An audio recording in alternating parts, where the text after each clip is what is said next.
How to check network adapter speed on Windows 11.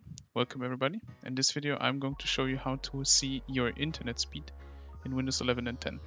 We'll start off by opening up the search menu and searching for a control panel. There you go. Left click that. This opens up the all control panel items. On here you want to go to view by in the top right and select category. Now the next step would be to go to network and internet.